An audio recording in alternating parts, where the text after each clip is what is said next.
This is Inside Indiana Business Radio for Tuesday, February 18th, 2025. I'm Marek Mazurek.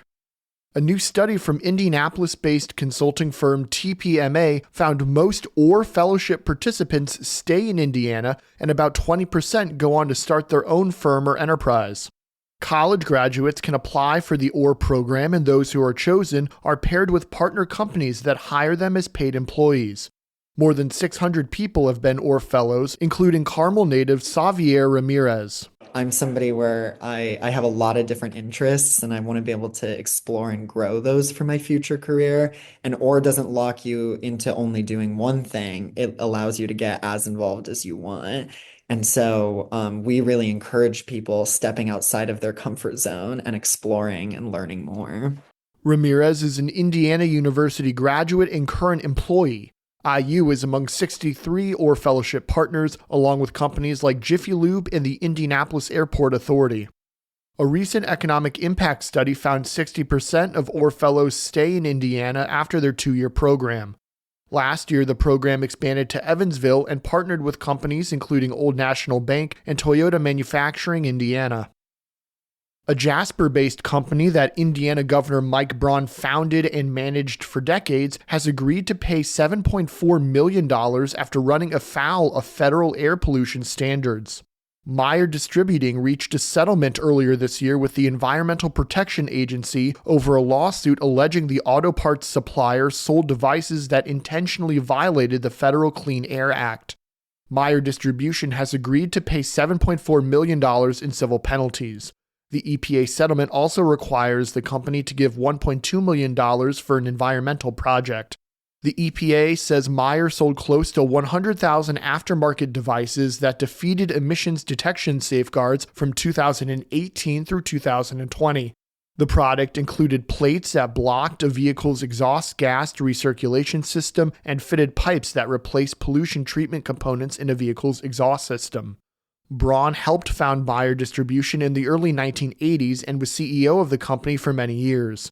A spokesperson for the governor declined to comment when contacted by Inside Indiana Business.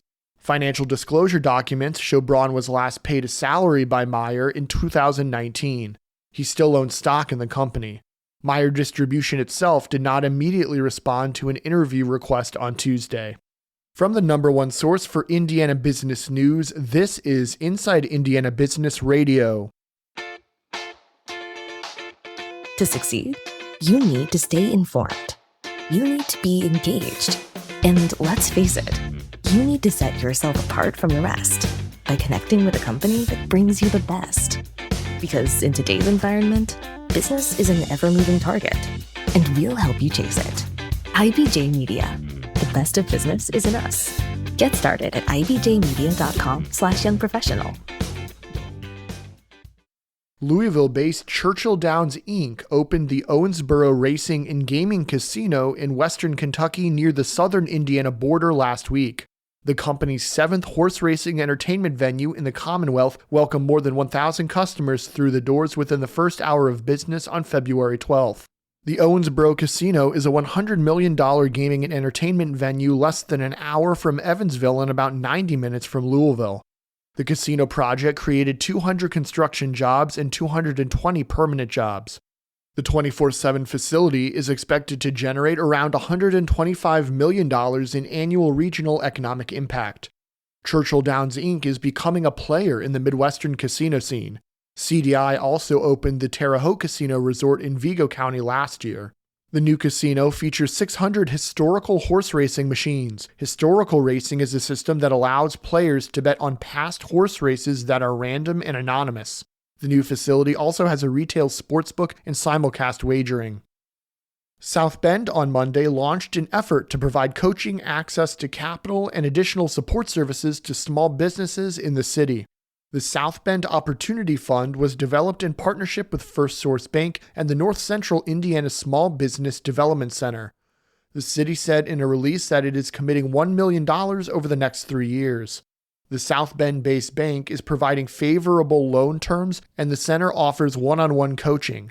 Businesses eligible for support through the Opportunity Fund are those located in South Bend and had less than $300,000 in revenue the prior year. And the Notre Dame women's basketball team ascended to number 1 in the Associated Press poll on Monday, becoming the 3rd team to reach that spot this season. The Fighting Irish celebrated by racing past Duke in South Bend on Monday night by a 64-49 score. The last time the Notre Dame women's team reached the number 1 spot in the polls was 2019, which was the year the team made it to the national title game. This year's Fighting Irish team is led by guards Hannah Hidalgo and Olivia Miles and head coach Niele Ivey. Crew Car Wash Vice President Sally Grant is this week's guest on the Business and Beyond podcast with Gary Dick, presented by PNC, a weekly conversation with high-profile Hoosiers in business, sports, entertainment, and beyond. Available now from your favorite podcast provider. I'm Marek Mazurek for Inside Indiana Business Radio on Demand.